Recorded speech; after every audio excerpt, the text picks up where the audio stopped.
Hey everyone, welcome to another exciting episode of the Velvet Cast. Hey guys, what's up? It's been a while. Ooh. Yeah, it's been like a month. It's been like a month. It really has been a month. Jesus Christ. Things just kept falling apart every Yeah. time. And one time I just slept through a recording session. Oops. So, welcome to the cast. For those of you who don't know, I'm I'm the technical host, Mitch. I guess I'm technically the host. Hey. But Josh is the host. Josh is the host. Yeah. Ooh, I guess. And I'm Sora, the co-host / friend of the channel / PC streamer extraordinaire. Politically correct streamer. Yes, PC gaming. Also that. Yeah. Josh, that's your cue. That's when you're supposed to. God damn it. Sorry, it's like fucking technical issues came up with like my mic. Oh, that's it. It's Perfect fine, it's timing. fine. Yeah. It's that's Josh. Anyways, guys, welcome to another episode of the podcast. We're gonna start things off with a couple announcements this time around. For those of you who don't know and who are not part of the Discord, there's a link down below in the info section of the video. The Discord is the best and fastest way to listen in live, and also it's probably where we upload most of our notifications for when live streams are going to be, and most of the time that's when we also give you, like, if you guys have questions that you want to be answered, like, right on the spot, that's normally where you should go. Yeah. Also, Or if you want to heckle us during a podcast. Yeah, if you want to heckle us, or sometimes we play things like Overwatch together, and that's another great way to probably get in on that. Yeah. Also, I see that, Sora, you have an announcement this week. Yeah, so unfortunately there will be... So I've been streaming games every Thursdays at... last week was 8, and I think we're switching it to that time. But there will be no stream from my end this week because I'll be driving to PAX East. So this week, this Thursday, and then the subsequent weekend I am out. So, yep. There's no podcast next week either. No, because I also have work on Sunday night for other reasons. So definitely no podcast on Sunday night. Monday night I could do, but whatever, we can figure that later. But yeah. Yeah, we'll figure that shit out. Also, just so you're aware, this is a very special episode of the podcast because essentially we got a horrible start going forward. Yeah, awesome. And also, we have this will be a unique format for this episode because we're going to be trying something new out. We noticed that a lot of you guys like to listen in on the podcast, but some of you don't really give a shit about who we are as people. Yeah. You guys couldn't care less. And you only really care about the general topics, which is like normally an hour into the cast. So we figured we'd do you all a favor, and we're going to have essentially a side A and a side B to the podcast. If you're listening into side A, which is this part right now, this is where we're gonna talk about our weeks. We're gonna talk about all the different dumb stuff. Oh my god, all of our We talk feelings. about all this boring personal stuff. Oh Yeah. my god. but then we have general topics for side B. So like that then, and I'm telling you this much right now. Side B looks like we're gonna have some.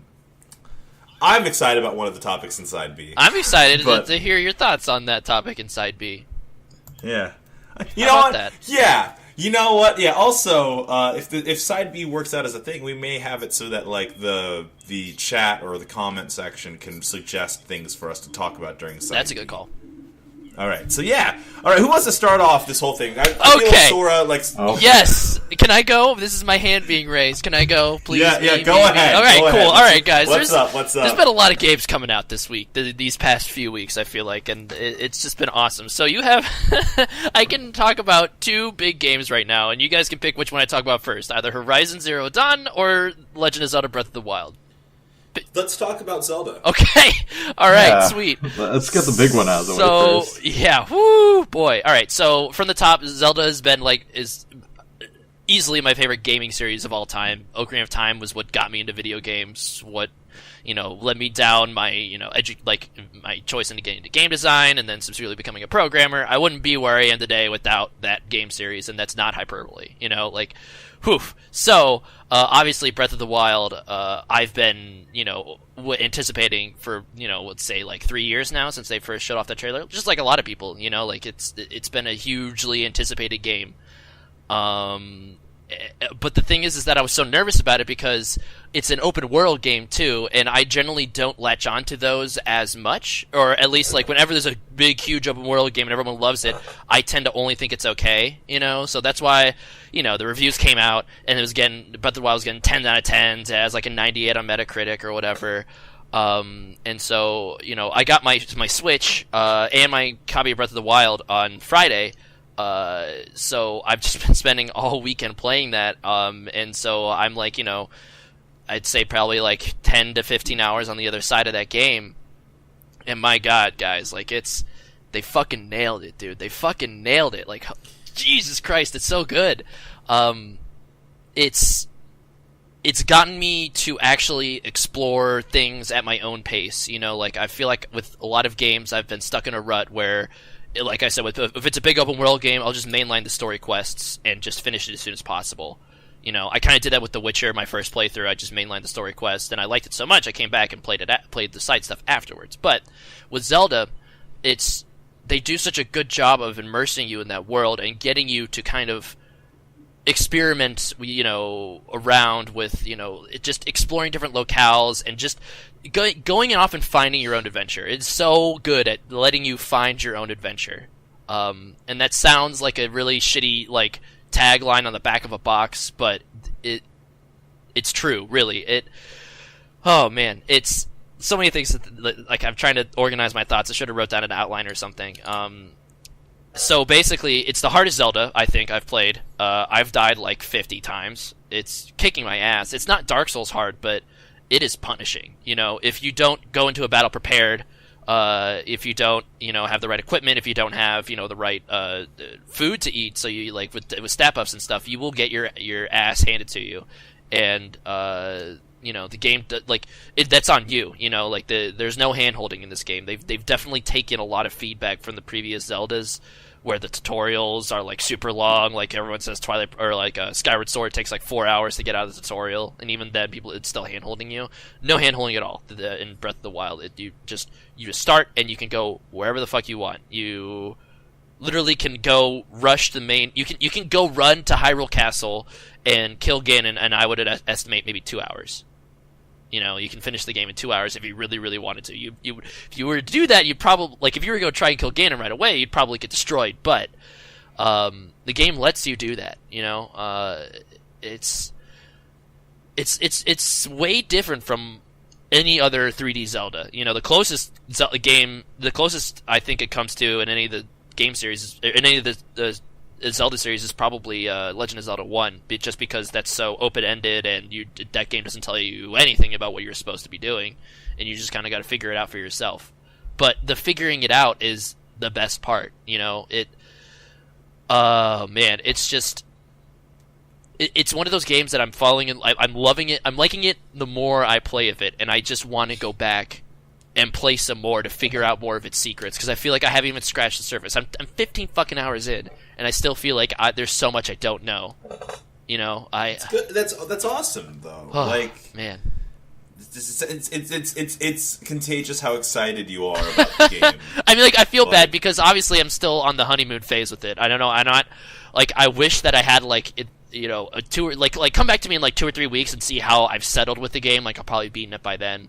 And, like, my emotions won't be running so high because, like, oh god, it's a new Zelda game. But, I will say that... we just need, like, a segment for, Sora postmortems now. Yeah, pretty much. Where we, just check in after, like, the game, like it's an operation, and go, okay, Sora, so... how are your symptoms coming along now? Right. I just... Or better yet, it's like, Sora, do you feel like you need to divorce the game? Yeah, I felt like, honestly, I feel like Final Fantasy 15 and I are separated right now. We're trying to make it work out, but obviously I'm... Final Fantasy 15 doesn't know about Zelda yet, and Zelda's just so great, and it's just... The joke's on you, Sora. I've been playing 15. Oh my god, you bastard! Well, as long as you treat 15 right. It was me! It's... Mission everybody else, God. Can I ask you a question about Zelda real quick? Of course, please do. So one of the things that I heard from the very get-go is the fact that in this game you could, if you wanted to, you could go and run up to the final boss and just try to fight him. Correct. Was that a real statement? That is a real statement. So, okay. It will take probably about an hour for you to get to the point where you are ready to go. Like the way, like you know the usual Zelda formula where like you go to dungeons and then you get an item and then you use that key item to navigate the dungeon and then beat the final boss. Like you go to the water temple, you get a hook shot, you shoot the hook shot at the fucking morph ball, whatever, the amoeba thing, and then kill that guy. There's pretty much none of that in this game. So the way they set it up is that you have this item. You get this item at the beginning of the game called a Sheikah Slate, and that acts as your in-universe, like, map and, your, like, periscope and whatever. Like, it has runes on it, so it's basic functionality. So basically when you start the game, you wake up from this chamber, you pick up the Sheikah Slate, you go walk outside, see the beautiful open world, talk to this old man. This old man's like, hey, go to this tower over here. You climb the tower, and then, Assassin's Creed style, like, fills it open the map of the section that you're in. And he's like, alright, cool. Hey, I got this sweet paraglider for you. You gotta go to these 4 shrines, though, and complete those shrines. So, like, little shrines show up on the map, and you have to mark them. You go over, and they're essentially little mini dungeons. They're like one-room dungeons that take, like, 15 minutes to complete. And so these first 4 shrines give you access to your runes. Your bomb rune, which is, bombs. Stasis, which allows you to freeze objects in place, and then you can use kinetic force, and then by if you bash a stasis object, it'll store its kinetic energy, and then once the stasis lifts, it'll shoot off in that direction of whatever you hit it to. And then you have cryonesis, which allows you to form a pillar of water, and then magnesis, magnet powers, you move metal objects around. That is all the tools at your disposal from the beginning of the game, and that is all that you need to complete any single objective, if that makes sense.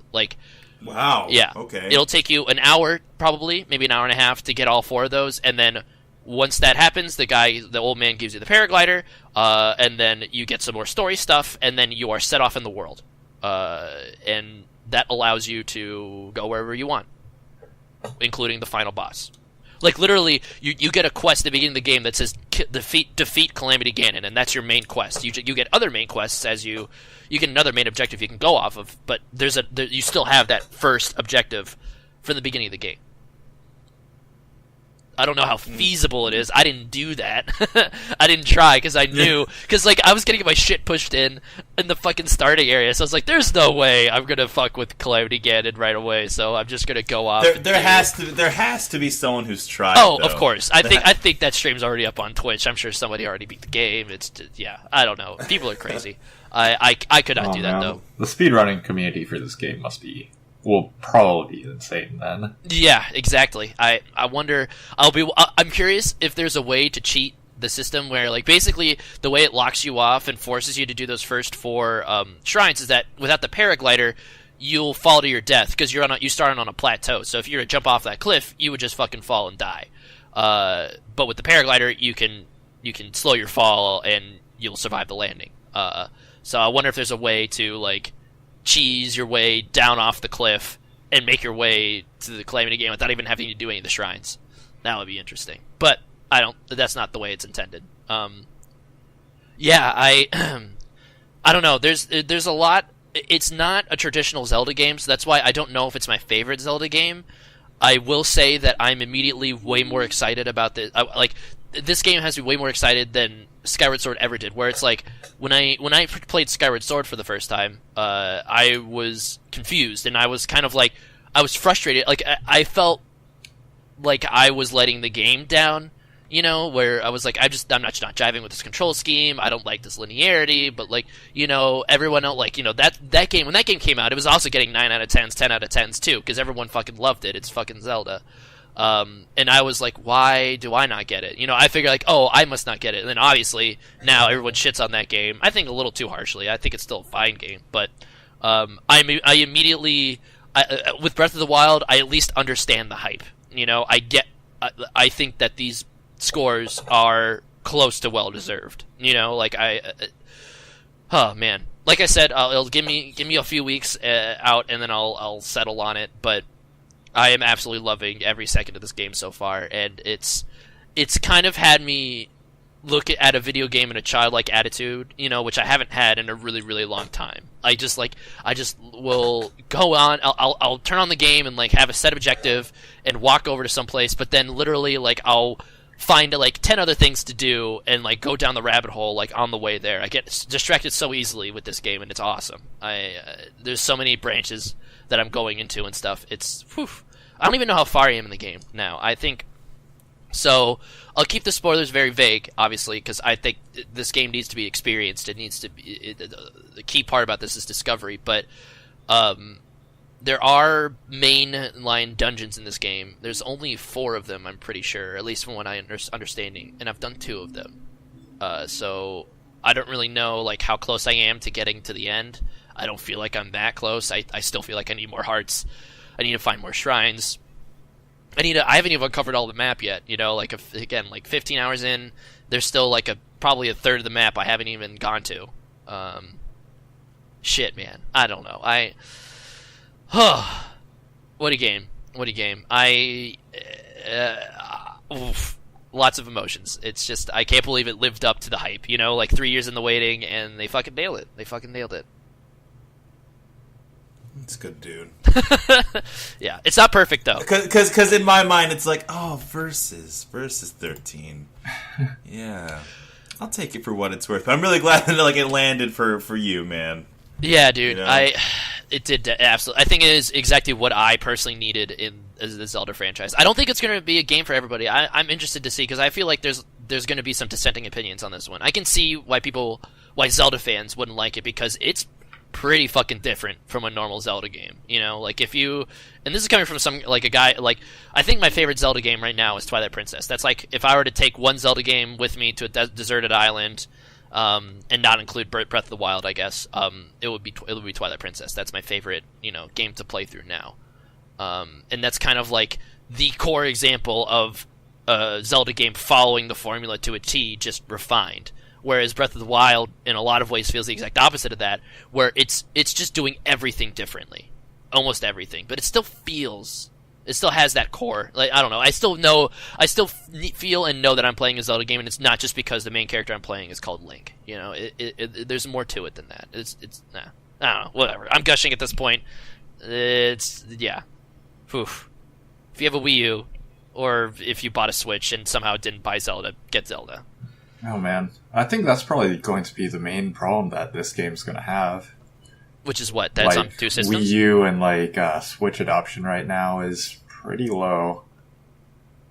Yeah, I'm still pissed that they did they pulled a Twilight Princess with this one a little bit, but it's cool to play Zelda on the go. Honestly, it's neat. The Switch is neat with that. I haven't tested the battery to its limits yet, but honestly, there is some frame rate issues though, and I have a feeling that it might have been exacerbated by the fact that they had to essentially port this game from the Wii U to the Switch very late in development. So I wondered, I kind of wonder if they just stuck with the Wii U, if they would be able to optimize it a little better, and that it wouldn't have so many frame rate issues.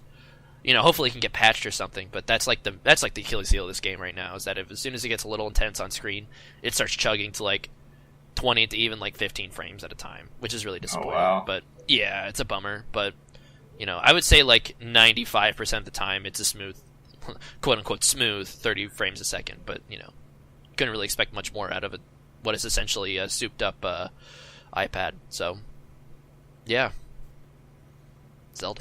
Good. Whew.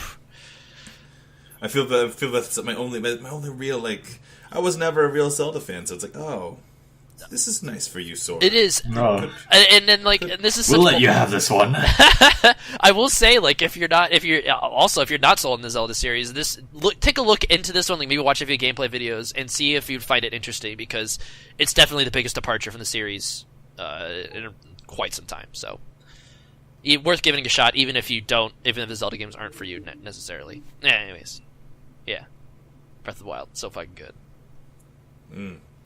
Who wants to go next, yo? Oh, I guess I'll keep the game train rolling with For Honor. Oh shit! Whoa. Yeah, so you got For Honor. Is this on PC? Yeah. Unfortunately, I don't actually own a console at the moment, so all my games are on PC. And, Got it. So For Honor, everybody who doesn't know, is basically Dark Souls, the fighting game, is what I'd like to call it.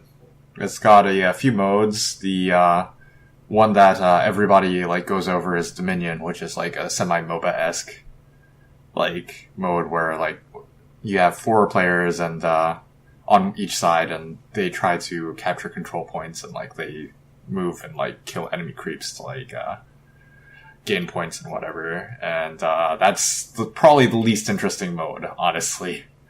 Because the best part of For Honor is the 1v1 and 2v2 duels. Interesting. That's kind of where I see the competitive scene flourishing around. You know, all these I've seen a bunch of video essays on For Honor, and everyone seems to be gravitating towards the 1v1. So, the main problem is that with For Honor, For Honor is a Ubisoft game. Like, at its core, it's a Ubisoft game, so it has all the problems that a Ubisoft game will have. And my only really big experience with like a Ubisoft like mainly multiplayer title before this was with Rainbow Six Siege, the new one. And like it's a fine game, like both of them, but they all have like different like core issues that honestly some of them have been fixed over time, but some of them have stayed around for a really, really ridiculously long time. For example, with Rainbow Six Siege, it's always had really terrible netcode. So, since it's a shooter game, you have situations where you'll run around a corner away from somebody, and they'll shoot at you, and you'll die around the corner. Huh. And, like, it's partially, like, netcodes, and partially bad servers, and, like, really bad optimization, and stuff like that. It's been known to be, like, a really glitchy game, and you have to have Uplay installed on your, system to run it, which requires you to pretty much install what is like this terrible piece of like anti like piracy software that is pretty much, a lot of people used to call it malware back in the day because it just did terrible things to your PC.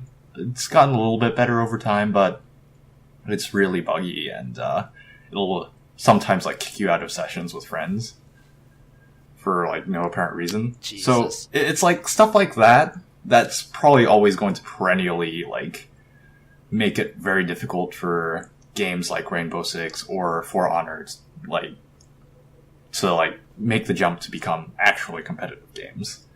Because I think Rainbow Six has like this core gameplay loop that it could be right up there with like games like Counter-Strike and like competitive Overwatch as like really good esports titles. Right, and I've heard nothing, like anybody that has played Siege like swears by it. I really feel like I should, if I had the time, man, I would try out Siege and see for myself. But and the main problem is that like it's got this like netcode issue where like professional players would never play this game because like there is a lot of latency involved in everything that happens in it.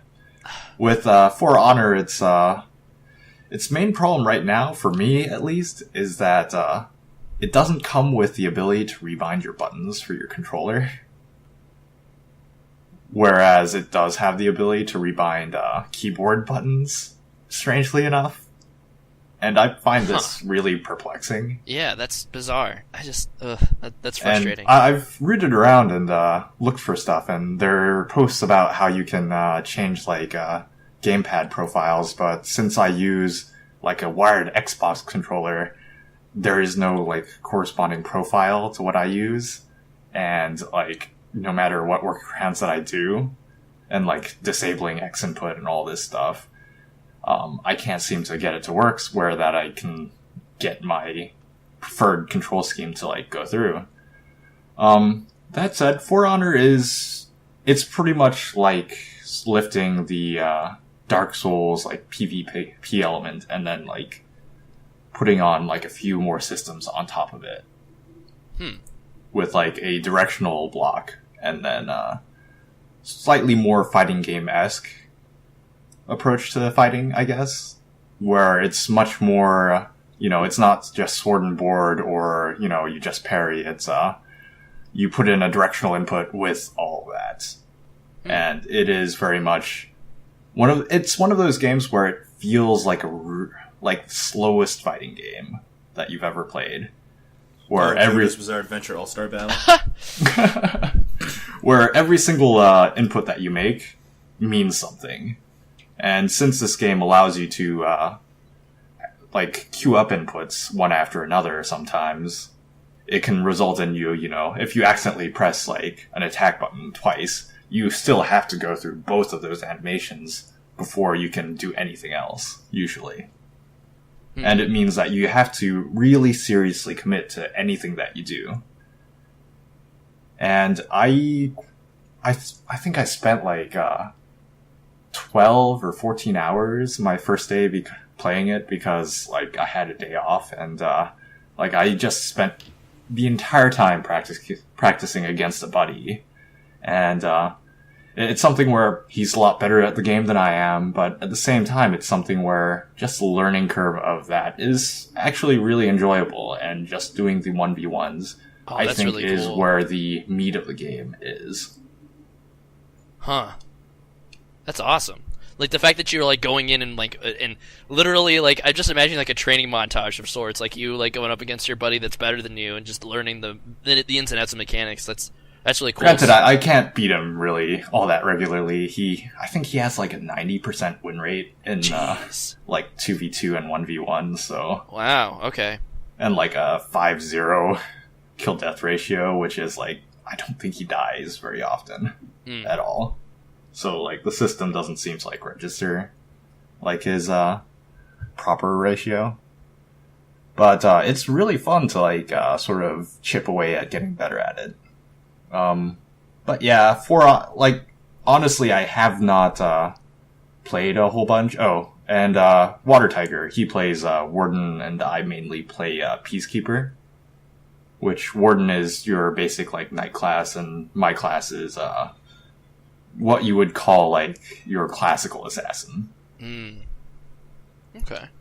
But I would say that, like, For Honor is something that I'm going to keep my eye on going forward. I haven't really played all that much the last few days because I've been sort of busy with playing a lot of Rainbow Six recently. But I'm really waiting for them to add like controller rebinding, and I honestly think that the most fun and best part of For Honor is in the duel modes, because the Dominion modes apparently are sort of unbalanced because there's this really OP, like, gear system that's on during those modes where, like, once you get to a certain level, your gear just starts to matter a whole lot more. Where you can, like, two-shot opponents rather than having to go through this, like, really long and drawn-out fight. But yeah, it's a pretty rocking game. I would say I recommend that you wait on purchasing this if you ever contemplate it. Just because...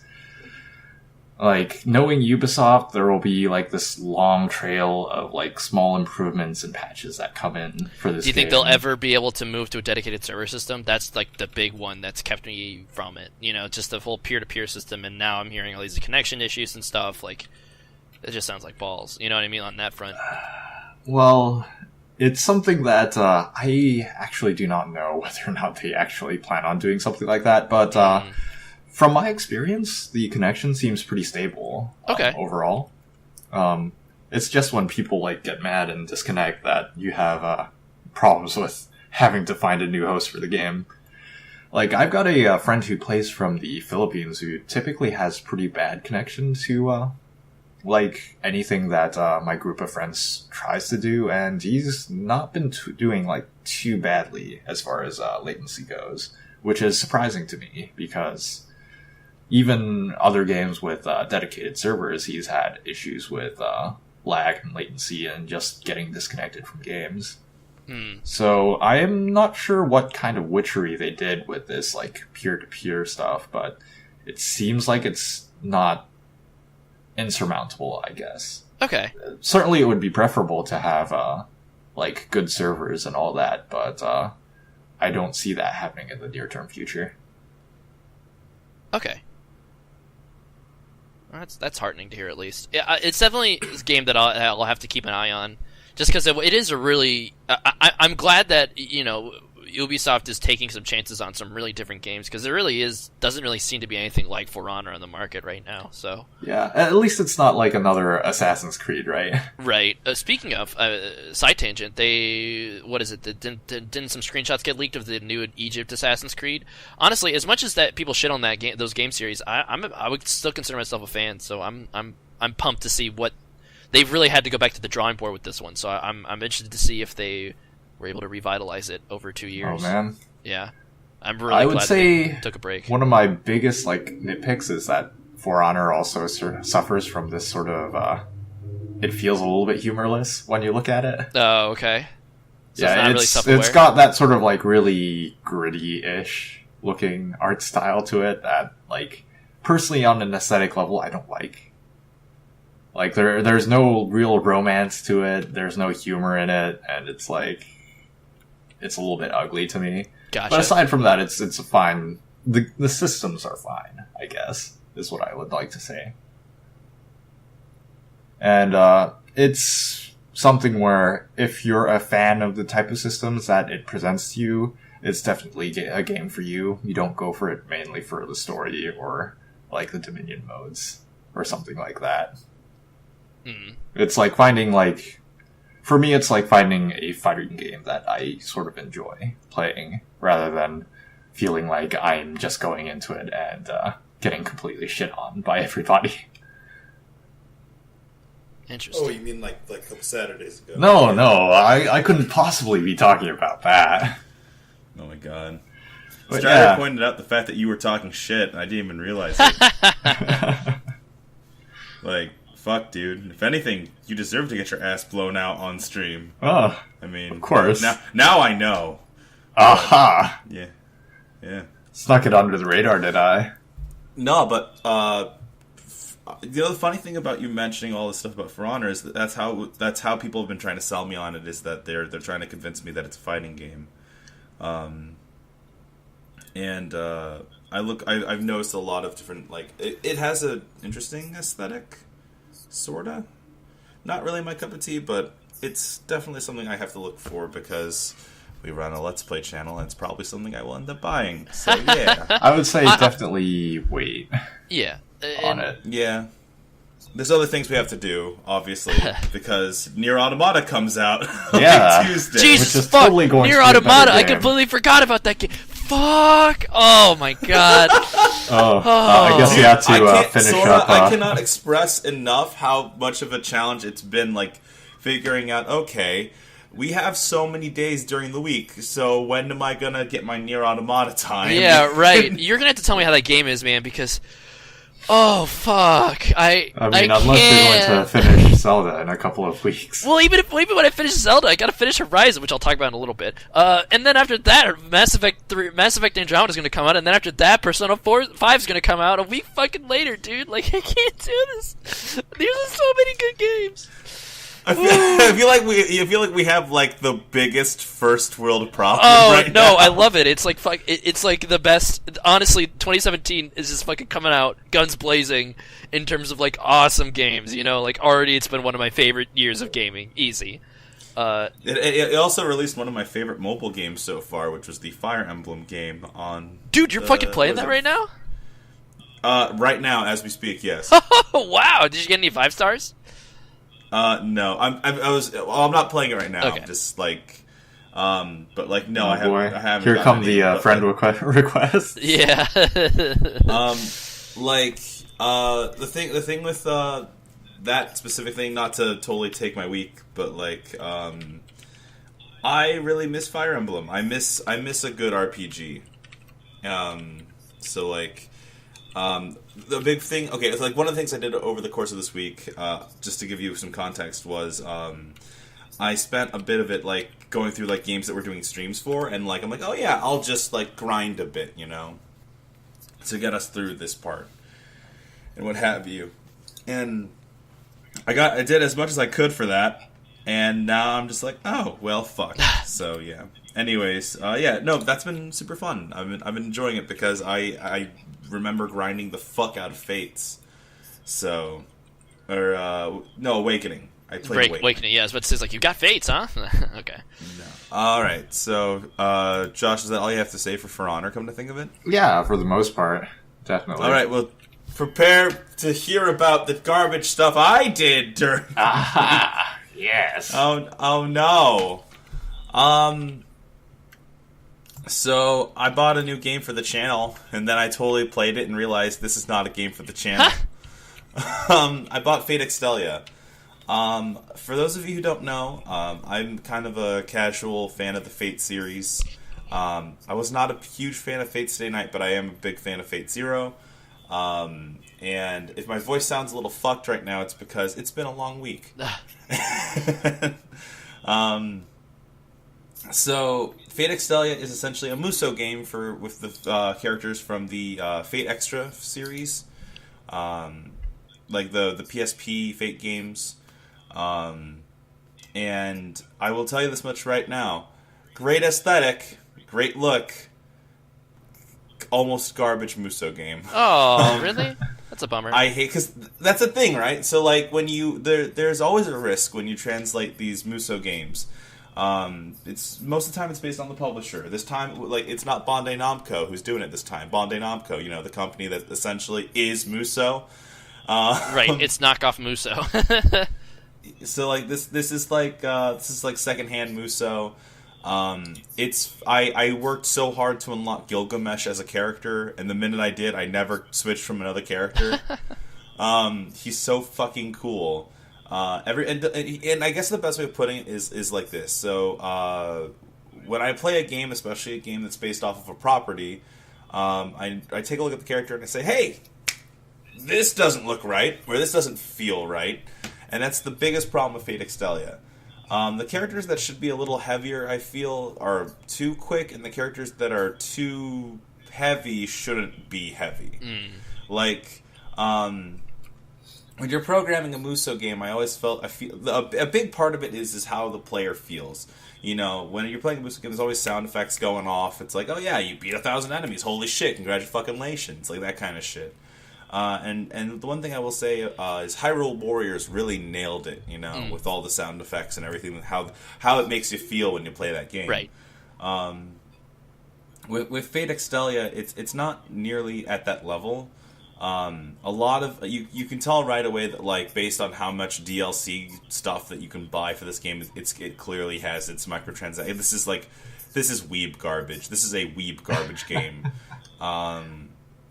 I still had fun with it though, and that's the ultimate takeaway from it would be. Well, that's good. It is still fun. It's just not a good game. We all have those guilty pleasures.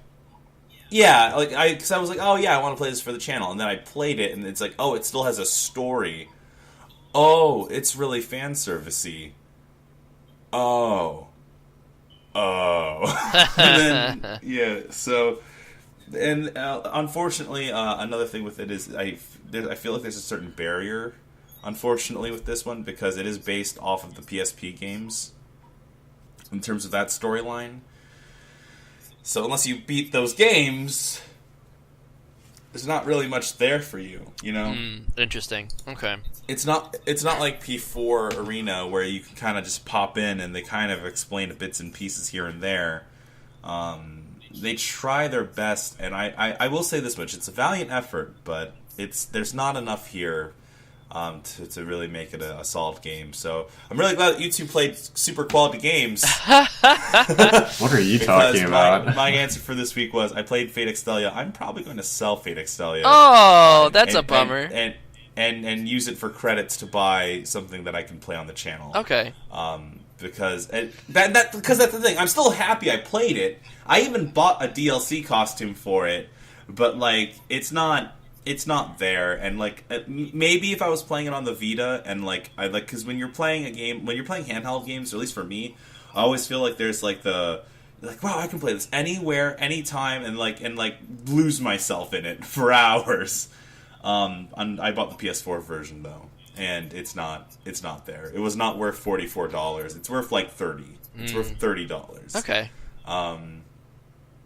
So yeah, Fate Extelia wasn't the best choice for me this week. that being said, Sora, tell me a bit more about another game that you bought, which happens to be 10 out of 10 would do again. Oh my god, Horizon, baby. Woo, woo, baby. Okay, so again, from the top, I am not far in this game because I bought this game stupidly in anticipation, and I knew Zelda was coming out like 3 days before, or 3 days after, but I was thinking that I wasn't going to be getting my Switch until tomorrow, but it came in on Friday because GameStop decided to, surprise me, I guess, which is awesome. But I'm still glad that I bought Horizon because, man, it is another open world game that is really solid. It's okay. So before I get into Horizon, I kind of want to address something that like I've just been kind of seeing anecdotally and mostly on Reddit, where because Zelda's come out and it's so great, like people are already starting to tear down both Zelda and Horizon, and like there are people who are defending whichever game they bought, and I'm just a crazy person who bought both, so I can kind of be at least a little more even keeled about it. I feel like, but I feel like these games are different enough that you can still appreciate both of them. One is not better than the other inherently. You know what I mean? Like it's like Zelda isn't a better open world game than Horizon, and Horizon's not a better open world game than Zelda. They're both trying to do very different things. Whereas Zelda's kind of like it's all about exploration and stuff like that. Horizon's more of a jack of all trades kind of game, where it has a pretty strong story, a pretty strong setting and art direction. It's also it's also a gorgeous game technically.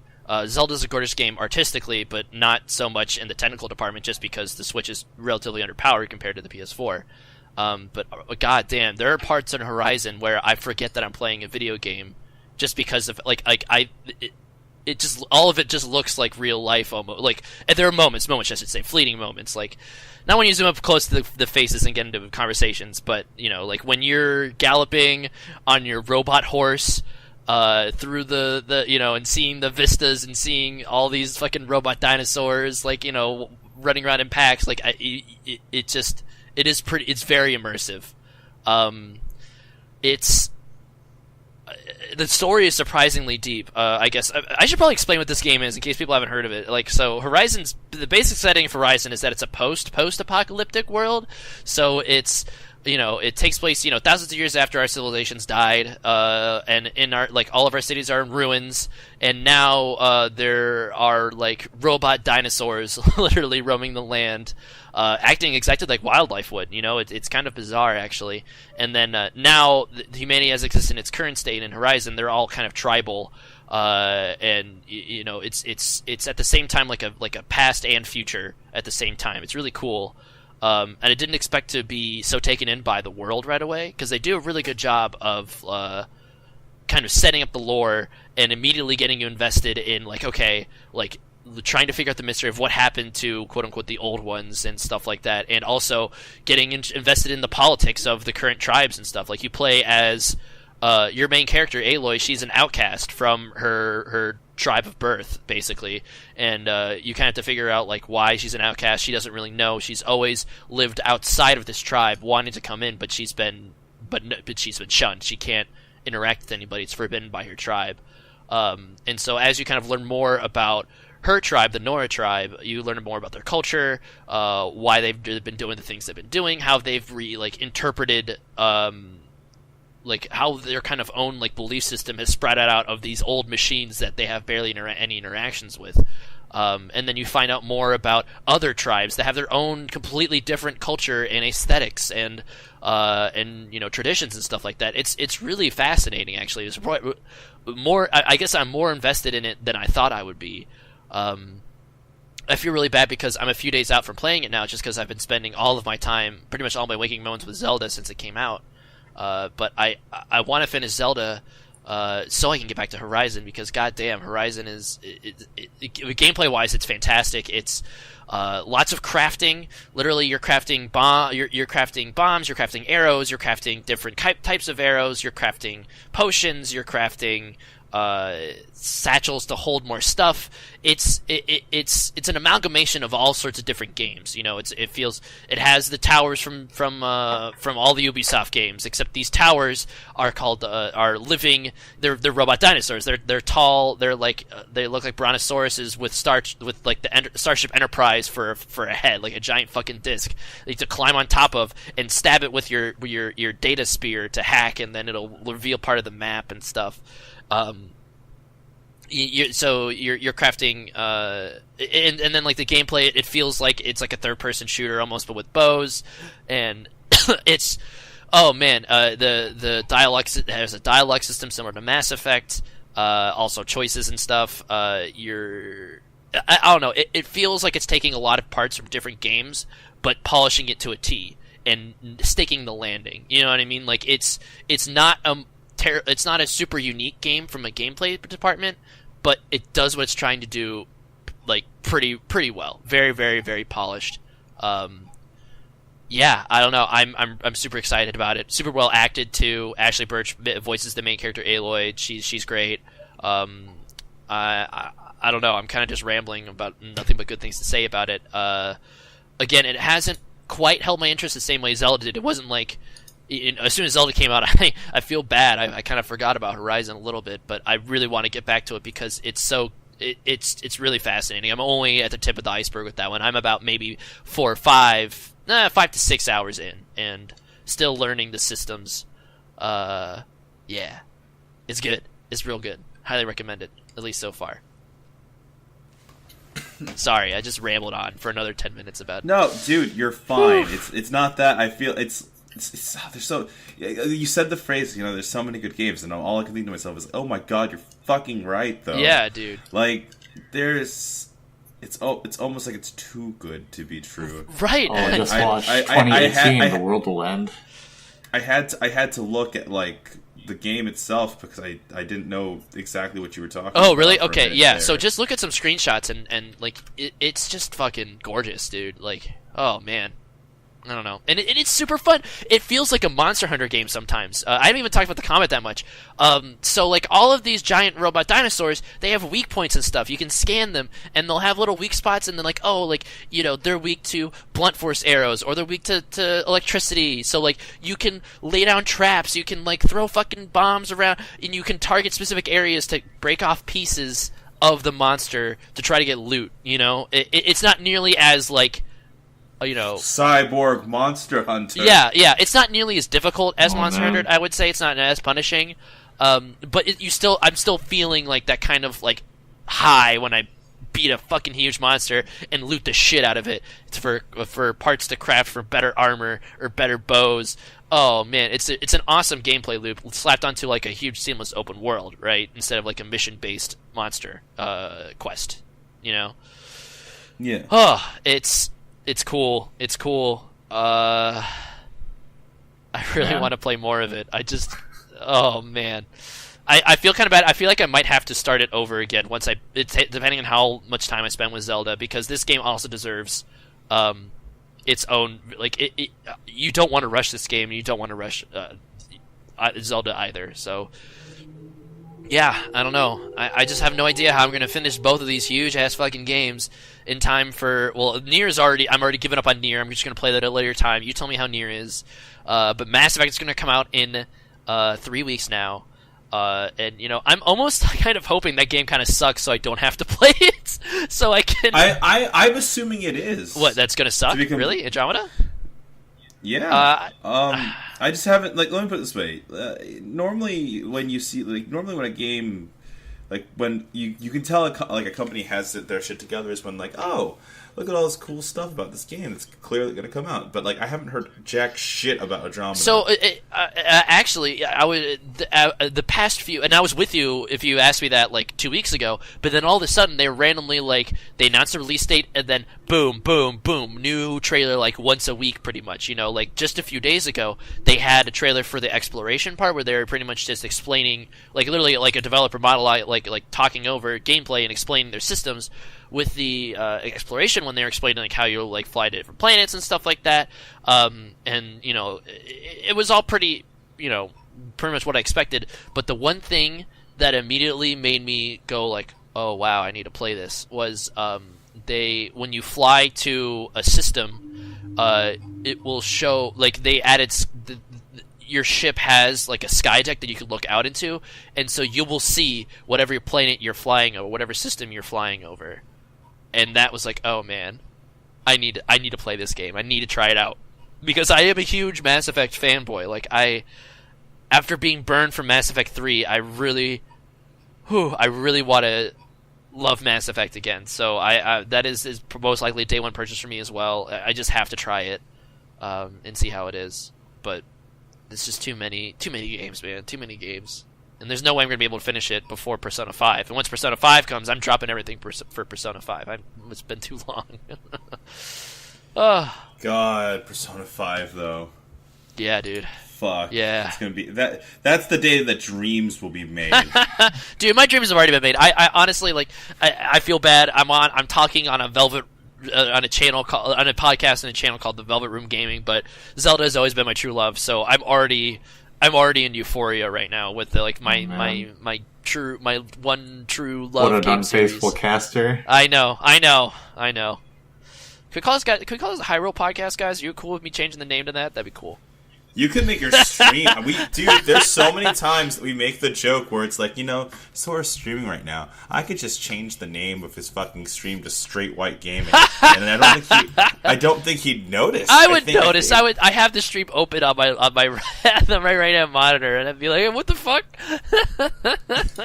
There's so many times where we want to play pranks on you, like make fake thumbnails and like throw them up during your stream. Just like pictures of Michael Cera in the thumbnail. Dude, like we honest to God, like there's so many moments because we're prepping to record stuff and it's like but yeah, no. So like I'll look more into that game. I think that sounds fun. Or if you ever decide to stream it, Sora. Let me know, I wish I could, dude, but all these fucking good games are coming out on consoles. Damn it!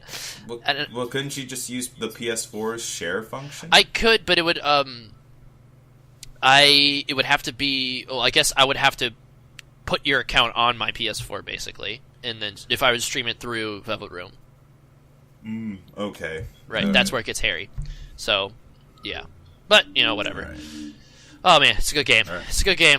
Hoy, hey, too many good games. Jesus Christ, Josh. So, what's up on your end? I listen to like audiobooks on and off pretty much while I have like quiet time at work, basically, and so I ended up finishing this one off that I've been listening to or trying to listen to for like going on like 6 months now. It's called The Name of the Rose by Umberto Eco.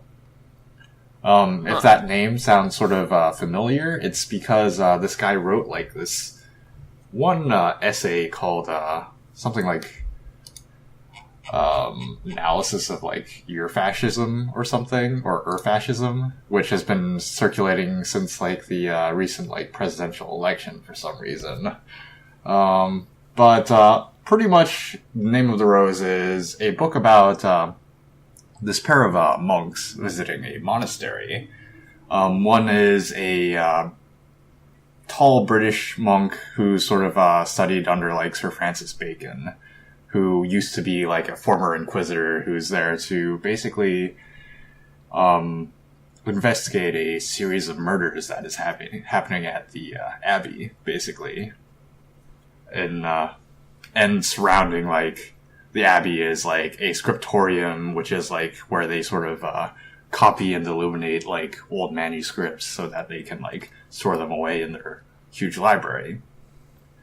And so, of course, since it's, like, 14th century Europe, in, like, I'm pretty sure this takes place in Italy, you've got all that, like, religious, like, all those religious mumblings, like, sort of, flying everywhere. And it's very much one of those books that, it is hard historical fiction.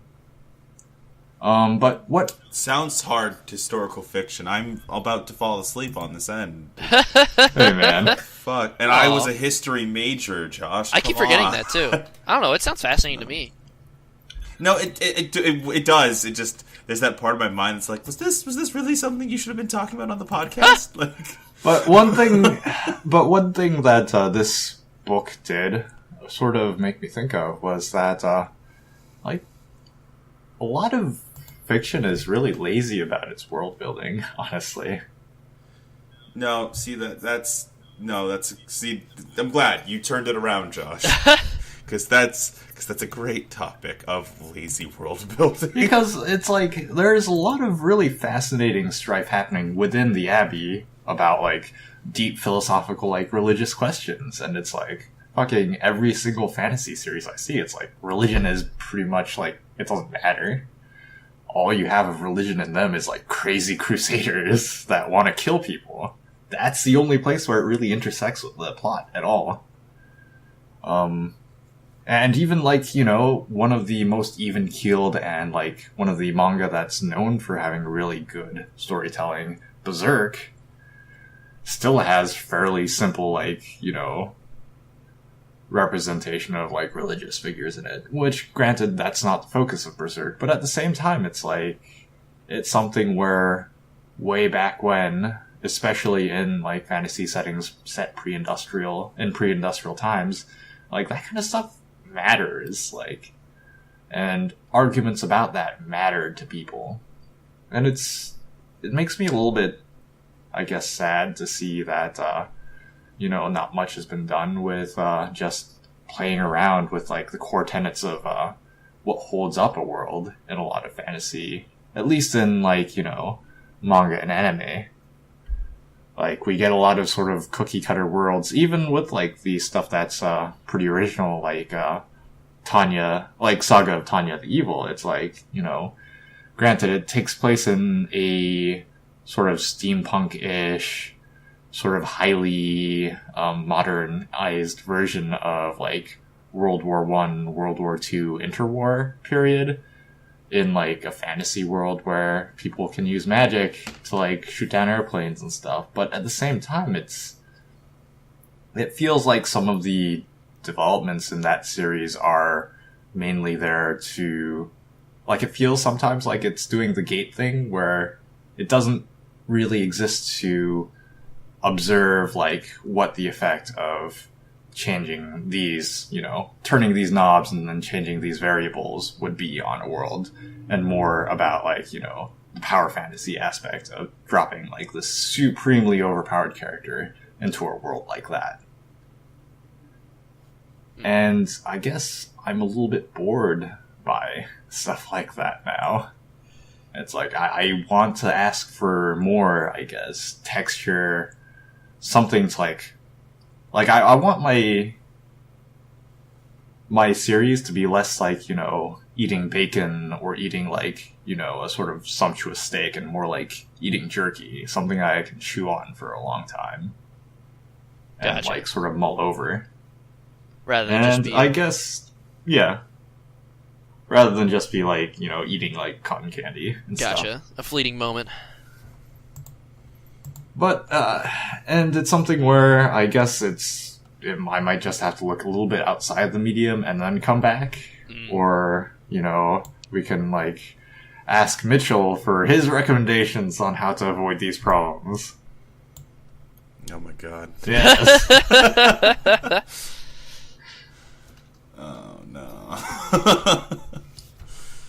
Oh, Jesus Christ. Did you guys know that we're already an hour into Side A? Yeah, baby. Yeah. I got a lot. I needed a lot of time to gush. There's a lot to gush about. Did you guys know that? Did you guys know? Oh, I know.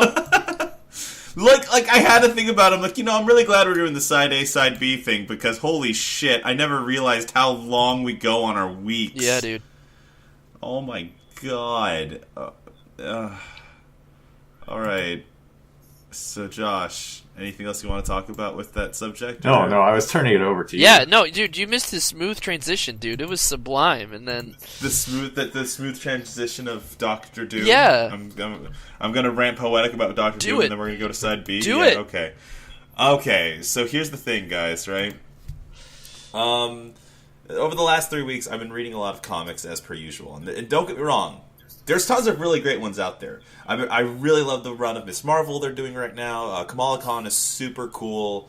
I'm starting Inhumans, which is really interesting because Inhumans and mutants are very, very similar. It's just based on their origin of their power is what makes the difference, apparently. And I also read all of Secret Wars, which I think I talked a bit about beforehand, but I'm still circling around different ideas with that. So there's this whole thing called Battle World, which is interesting, that has to do with Secret Wars.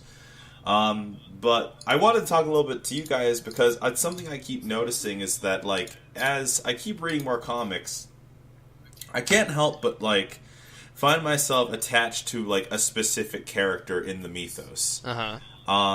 Now, at first, this was Tony. I very much like Tony Stark from the movies, and so when I started reading comics about, 2 or 3, well, it's been 3 months, 3 months ago, I really attached myself to Tony, and anytime Tony was on an adventure, what have you, that's kind of the character I'd be like, oh, cool, Tony's here!